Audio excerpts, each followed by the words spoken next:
তাদের team leader তল্লাশি শেষে অনসিন কমান্ডারকে রিপোর্ট করছেন। তল্লাশির উদ্দেশ্যে বিমানের দিকে এগিয়ে যাচ্ছে। ডগ স্কোয়াড দিয়ে বোমা শনাক্তকরণে প্রশিক্ষিত কুকুরদের অতি প্রখর ঘ্রাণ শক্তি ব্যবহার করা হয়। এরা বিভিন্ন বিস্ফোরকের গন্ধ শুকে শনাক্ত করে এবং নির্দিষ্ট সংকেত দেয়। সম্মানিত সুধী, আপনারা দেখতে পাচ্ছেন বাংলাদেশ সেনাবাহিনীর একটি বোম ডিসপোজাল ইউনিটের টিম আইসোলেটেড পার্কের আউটার কর্ডন ও ইনার কর্ডন পার হয়ে বিমানটির দিকে এগিয়ে যাচ্ছে, ব্যবহার করছে।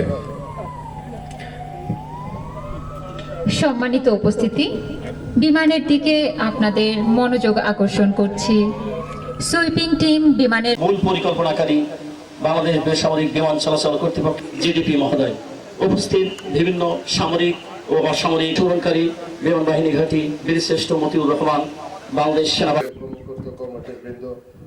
সার্জন আনসার, অত্র বিমানবন্দরে কর্মরত কর্মকর্তা মন্ডলী, আসসালামু আলাইকুম। আজকের এই মহড়া উপজাতিক মান বজায় রাখার জন্য আইকাও এর NX 17 আইসোলেটেড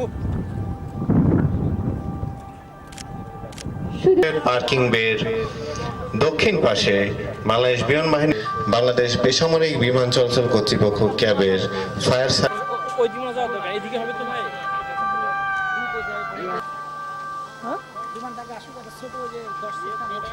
অবস্থান গ্রহণ করেছে।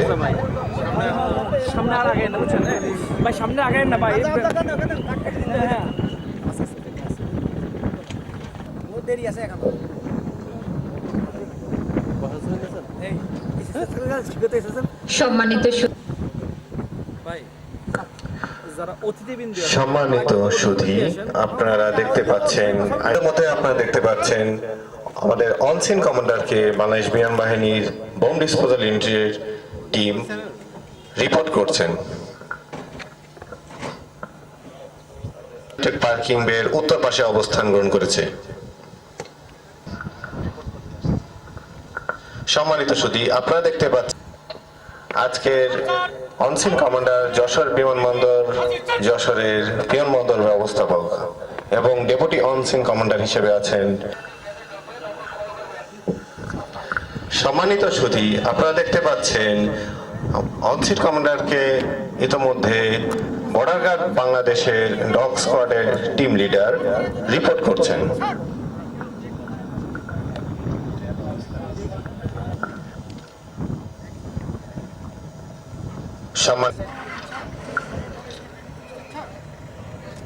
সম্মান থেকে এয়ার বাংলাদেশ এয়ারলাইন্স 247 বিমানটি অবতরণ করছে এবং আইসোলেটেড বের দিকে এগিয়ে আসছে।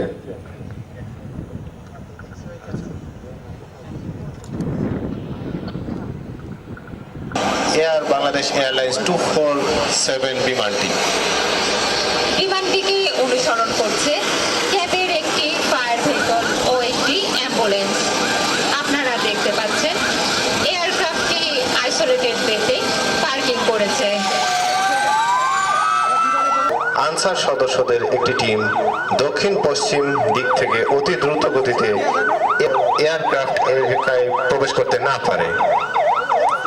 সম্মানিত উপস্থিতি, আজকের এই নিরাপত্তা মহড়ায় ল্যান্ড সাইডের সার্বিক নিরাপত্তার দায়িত্বে আছেন বর্ডার গার্ড বাংলাদেশ একটি সশস্ত্র চৌকস টিম অত্যন্ত দ্রুততার সাথে বিমানটির ইনার কর্ডন বা বেষ্টনী তৈরি করছে। ক্রুদের ডিসএম্বার্কেশন করার জন্য দেহ তল্লাশি করা হবে। সম্মানিত সুধী, আমরা এইমাত্র জানতে পেরেছি অতিরিক্ত আতঙ্কিত হওয়ার কারণে পূর্বে হৃদরোগজনিত সমস্যা থাকা এক সম্মানিত যাত্রী বুকে প্রচণ্ড ব্যথা অনুভব করছেন। আপনারা দেখতে পাচ্ছেন বিমান বাহিনী ও জেনারেল আপনারা দেখতে পাচ্ছেন বিমান বাহিনীর মেডিকেল ইউনিটের একটি টিম অসুস্থ যাত্রীকে সেবা দেওয়ার জন্য এগিয়ে যাচ্ছেন।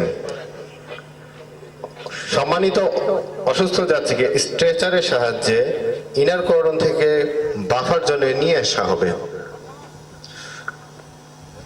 শুধু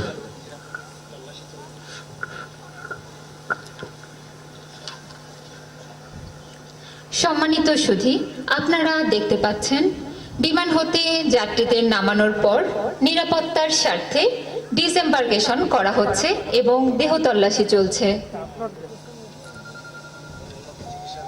এবং উন্নত চিকিৎসার জন্য ঢাকায় প্রেরণ করা হবে। সম্মানিত সুধী, আপনারা দেখতে পাচ্ছেন অ্যাম্বুলেন্সটি লিমা ট্যাক্সিওয়ের দিকে এগিয়ে যাচ্ছে।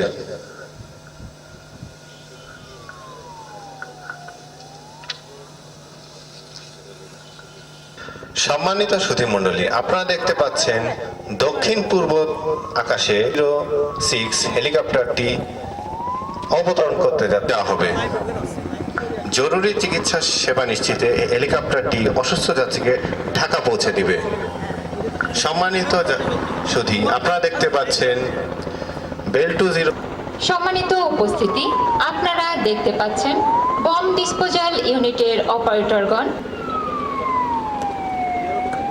যদি কোনো বিস্ফোরণ আমরা বিমানের সামনের অংশে দেখতে পাচ্ছি, ইওডি ম্যানিপুলেটরের মাধ্যমে বোমা সদৃশ বস্তুটি bomb suppression robotic telescopic manipulator. এটি বিস্ফোরক দ্রব্য সরিয়ে নেওয়া এবং নিষ্ক্রিয় করার কাজে ব্যবহৃত দূর থেকে নিয়ন্ত্রিত এক ধরনের যান্ত্রিক বাহু। এই যন্ত্রটি ব্যবহার করে বম বা বিস্ফোরক জাতীয় সন্দেহজনক বস্তুগুলো নিরাপদ দূরত্ব থেকে শনাক্ত ও নিষ্ক্রিয় করা যায়। সম্মানিত সুধী মণ্ডলী, আপনারা দেখতে পাচ্ছেন অসুস্থ আহত যাত্রীকে বেল 206 হেলিকপ্টারে নিয়ে যাওয়া হচ্ছে। অসুস্থ আহত যাত্রীকে উন্নত চিকিৎসার জন্য ঢাকায় পৌঁছে দেবে। সম্মানিত সুধী, আপনারা দেখতে পাচ্ছেন বম ডিসপোজাল ইউনিটের অপারেটরগণ বম সদৃশ বস্তুটি বম সাপ্রেশন কন্টেনারের ভেতরে রেখে ধীর গতি। সম্মানিত সুধী, আপনারা দেখতে পাচ্ছেন ডগ স্কোয়াড দিয়ে বোমা শনাক্তকরণে প্রশিক্ষিত কুকুরদের অতি প্রখর ঘ্রাণ শক্তি ব্যবহার করা হয়। এরা বিভিন্ন বিস্ফোরকের গন্ধ শুকে শনাক্ত করে এবং নির্দিষ্ট সংকেত দেয়, যা তাদের প্রশিক্ষককে সতর্ক করে, যার ফলে লুকানো বা সন্দেহজনক বিস্ফোরক দ্রুত খুঁজে বের করা সম্ভব হয়, যা নিরাপত্তা ও সন্ত্রাস। বাংলাদেশ সেনাবাহিনী টিমটি তল্লাশি শেষে অনসিন কমান্ডারকে রিপোর্ট করছেন। সম্মানিত সুধী মণ্ডলী, অনসিন কমান্ডারকে তাদের কার্যক্রম শেষে রিপোর্ট করছেন। পরিস্থিতি নিয়ন্ত্রণে এনেছিল, যার ফলে আপনি লক্ষ্য করবেন ওই দিন রাত 9টার মধ্যেই বিমানবন্দরের কার্যক্রম পুনরায় চালু করা সম্ভব হয়েছিল। আজকের এই মুহূর্তেই সেই সম্মিলিত প্রচেষ্টার প্রতিফলন ঘটেছে। সম্মানিত সুধী, চলতি বছর বাংলাদেশ আইকিউর নিরাপত্তা অডিট